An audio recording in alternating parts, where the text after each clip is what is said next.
माता के अधिकांश स्वरूप सुहागिन की तरह पूजे जाते हैं, फिर माता वैष्णो देवी कुमारी कन्या रूप में क्यों पूजी जाती है?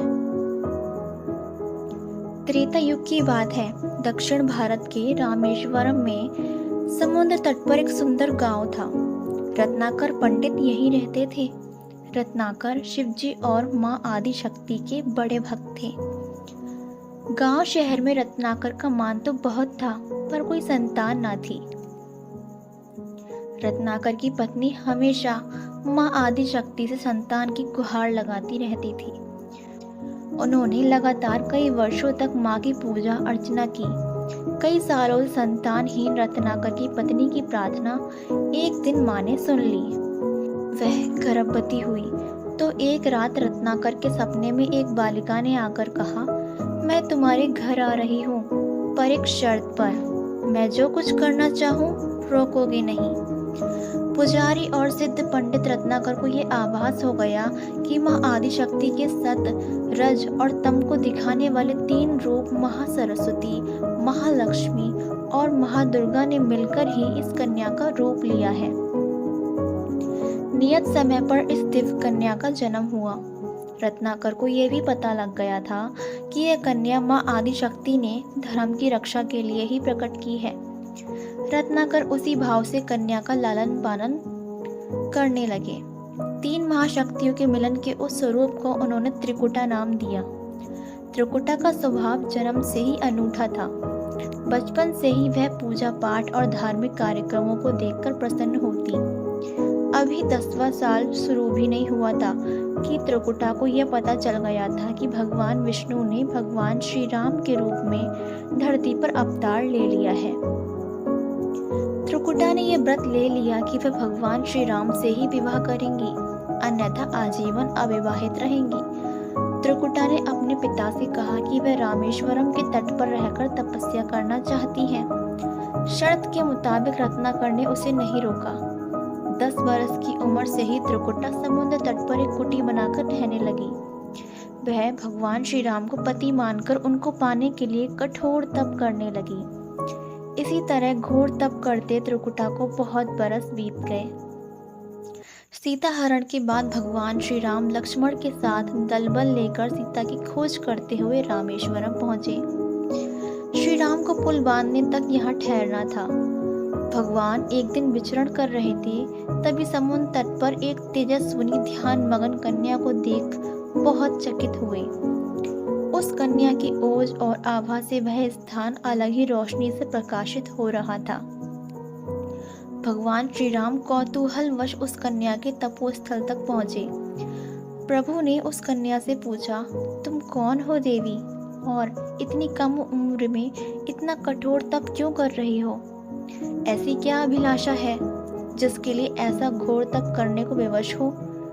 कन्या ने भगवान को विनय पूर्वक प्रणाम करके अपना परिचय पंडित रत्नाकर की पुत्री त्रिकुटा के रूप में दिया और फिर अपनी प्रतिज्ञा बताई।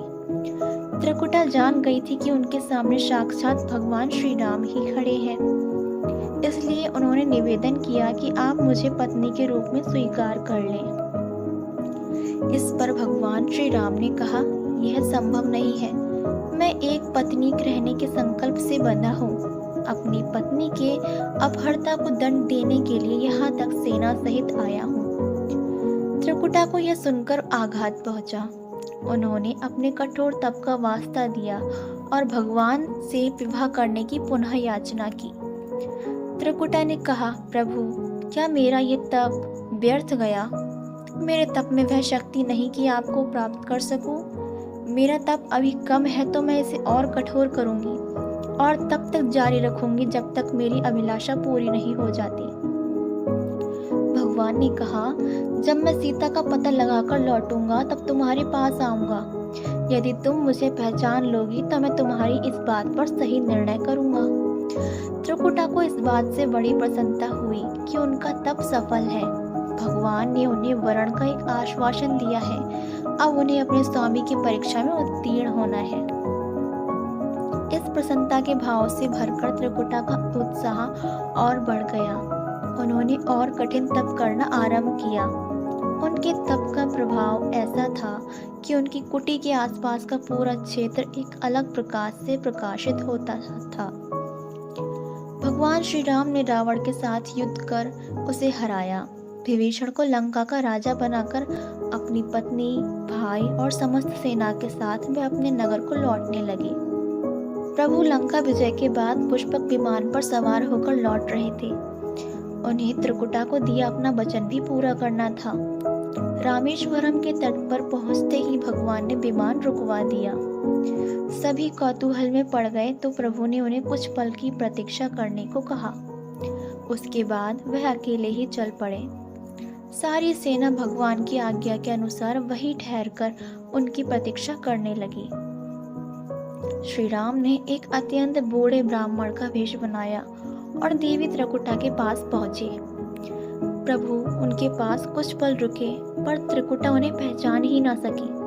भगवान ने उन्हें अवसर दिया, पर उनकी लीला को देवी त्रिकुटा भांप ना पाई। तब भगवान श्री राम अपने असली रूप में आ गए। उन्होंने त्रिकुटा से कहा, देवी, मैं आपको दिए वचन के अनुसार आपके पास आया था, परंतु आप इस परीक्षा में सफल न हो पाई। वैसे भी इस जन्म में सीता से विवाह कर मैंने एक पत्नी व्रत का प्रण लिया है, इसलिए तुम्हारे साथ विवाह तो असंभव ही था। देवी त्रिकुटा कुछ निराश हो गई। भगवान ने उनकी मनोस्थिति समझ ली और मधुर वचन में बोले। भगवान ने कहा, आपको निराश होने की आवश्यकता नहीं है। आपका संकल्प पक्का है, इसलिए मैं इसे खाली नहीं जाने दूंगा।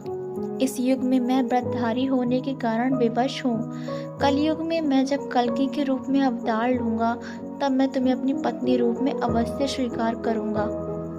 तब तक तुम हिमालय स्थित त्रिकूट पर्वत पर जाकर तप करो और मेरे अवतार की प्रतीक्षा करो। भगवान ने उन्हें वरदान देते हुए कहा, तुम भक्तों के कष्ट और दुखों का नाश करते हुए इन संसार का कल्याण करती रहो। विष्णु का अंश होने, उनके कुल में अवतार होने तथा विष्णु पूजक होने के नाते सारा संसार तुम्हें माता वैष्णो देवी के रूप में पूजेगा। कलयुग में तुम्हारे लिए कुछ भी अदेय नहीं होगा। जो भी भक्त भक्ति भाव से तुम्हारी पूजा अर्चना करेंगे, उन्हें तुम सर्वस्व प्रदान करोगी। भगवान श्री राम यह वरदान देकर चले गए। त्रिकुटा श्री राम से मिले इस वचन से अत्यंत प्रसन्न थी।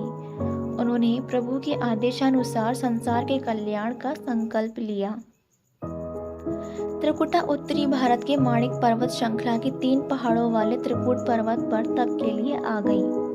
वही माता वैष्णो देवी के नाम से विराजमान है। श्री हरि का वरदान होने के कारण वैष्णो माता भक्तों की सभी मनोकामनाएं पूरी करती है। इसलिए माता का स्वरूप कुंवारी का है। वह श्री हरि के कल के अवतार की प्रतीक्षा कर रही है। इस अवतार के बाद भगवान उन्हें स्वीकारेंगे और संभव है माता वैष्णो देवी को किसी अन्य धाम पर भी स्थान दे और उन्हें कुछ अन्य दायित्व भी दें। यह कथा लोक श्रुति पर आधारित है और दक्षिण भारत की बहुत प्रसिद्ध लोक श्रुति है।